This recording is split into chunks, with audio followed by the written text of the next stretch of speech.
ತೂಕದ ಯಂತ್ರ ಇದು ನೋಡಿ. ನೋಡಿ ಈಗ ಇನ್ನು 2 ಕಾಲಾಯಿತು, ಇನ್ನೂ ಬಸ್ ಬಂದಿಲ್ಲ. ಮಂತ್ರಾಲಯ ಬಸ್ ಇನ್ನೂ ಬಂದಿಲ್ಲ. ಇನ್ನೂ ಬಂದಿಲ್ಲ.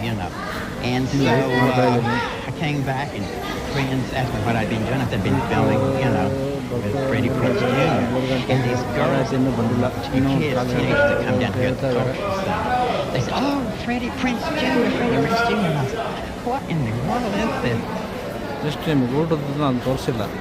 ಊಟ ಫುಟ್ಪಾತ್ನಾಗ ಟೆಂಟಲ್ಲಿ ಊಟ ಮಾಡಿದೆ. ಟೆಂಟ್ ಹಾಕಿದ್ರಲ್ಲಿ ತುಂಬ ರೊಟ್ಟಿ ಊಟ ಭಾಳ ತುಂಬ ಚೆನ್ನಾಗಿತ್ತು. ರೊಟ್ಟಿ, ಅನ್ನ, ಸಾಂಬಾರು, ಮೊಸರನ್ನ, ಜೋಳದ ರೊಟ್ಟಿ, ಆಮೇಲೆ ಸಜ್ಜೆ ರೊಟ್ಟಿ, ಮುದ್ದೆ, ರಾಗಿ ಮುದ್ದೆನೂ ಇತ್ತು. ಬಟ್ ನಾನು ವಿಶೇಷವಾಗಿ ಜೋಳದ ರೊಟ್ಟಿ ಅಲ್ಲ, ಉತ್ತರ ಕರ್ನಾಟಕದಲ್ಲಿ ಜೋಳದ ರೊಟ್ಟಿ ಸಿಕ್ಕಿದೆ. ತುಂಬಾ ಟೇಸ್ಟಾಗಿತ್ತು, ಚೆನ್ನಾಗಿತ್ತು.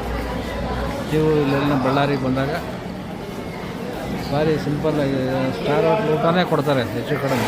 ಸ್ಟಾರ್ ಹೋಟ್ಲ್ ಊಟ ಇದ್ದಂಗೆ ಇರುತ್ತೆ. ಸ್ಟಾರ್ ಹೋಟ್ಲ್ ಊಟನೇ ಇದ್ದಂಗೆ ಇರುತ್ತೆ. ದಯವಿಟ್ಟು ನೀವು ಇಲ್ಲೇ ಫುಟ್ಪಾತಲ್ಲಿ ಚೆನ್ನಾಗಿರುತ್ತೆ ತಿನ್ನಿ ಊಟ.